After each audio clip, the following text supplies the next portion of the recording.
मूल अधिकार भाग 3 के अंदर आते हैं और इसको हम फंडामेंटल राइट्स भी कहते हैं। अनुच्छेद 12 से लेकर 35 इसके अंतर्गत आते हैं और जो ये विचार आया वो वर्ष 2012 के इंग्लैंड के मैग्ना कार्टा से इसका विचार आया था और सूत्रपात भी इसी से किया गया था। सर्वप्रथम भारत के मूल अधिकार की घोषणा 1895 में मांग की गई थी। जब इसकी मांग की गई थी, ईयर पूछेगा, ये आपका ईयर हो जाएगा। और क्या हुआ था, संविधान सभा ने वल्लभ भाई पटेल की अध्यक्षता में परामर्श समिति का गठन किया गया था। स्टार्टिंग में जो हमारे मूल अधिकार थे वो 7 थे, किंतु जो 44वां संविधान संशोधन हुआ था उसके अंतर्गत क्या किया गया था, जो संविधान संशोधन अधिनियम 1978 में हमारे जो मूल अधिकार है 6 कर दिए गए। जो हमारा जो 7वां मूल अधिकार था, संपत्ति का अधिकार, उसको हम क्या बना दिए, कानूनी अधिकार बना दिया।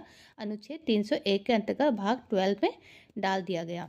शंकर प्रसाद बना बिहार राज्य। इनके केस में ये हुआ कि सर्वोच्च न्यायालय ने, जैसे सुप्रीम कोर्ट ने सबसे पहली बार जो मूल अधिकारों में संशोधन किया था और जो हमारे मूल अधिकारों का संरक्षण के या लागू करने का दायित्व किसका, सुप्रीम कोर्ट और हाई कोर्ट का, और संशोधन करने का अधिकार किसको है, संसद को, और कोई भी मौलिक अधिकार को रोकना है तो उसको राष्ट्रपति को अधिकार है।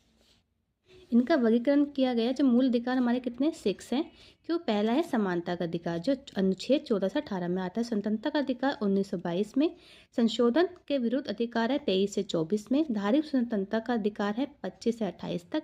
सांस्कृतिक शिक्षा संबंधी अधिकार है 29 से 30 तक। छठा है संवैधानिक उपचारों का अधिकार आर्टिकल 32 में। पहला है समानता का अधिकार आर्टिकल 14 से 18 तक। जो अनुच्छेद 14 क्या कहता है, सभी को विविध के समान समानता प्रदान करने का अधिकार है। इसका मतलब ये है कि सभी लोग कानून के समान एक समान है। ये नहीं है कि हर कोई व्यक्ति अलग है। कानून की नज़र में हर कोई एक समान है। कोई भी जाति के आधार पर कोई भी भेदभाव नहीं किया जाएगा। आर्टिकल 15 क्या कहता है कि लिंग, धर्म, जाति, लिंग, जन्म स्थान, इसके आधार पर कोई भी भेदभाव नहीं किया जाएगा। आर्टिकल 16 में है लोक नियोजन में अवसर की समानता, कि कोई भी जॉब हो, कोई भी पद हो, उसमें सबको समान अधिकार दिए जाएंगे, ना कि इसमें पक्षपात किया जाएगा।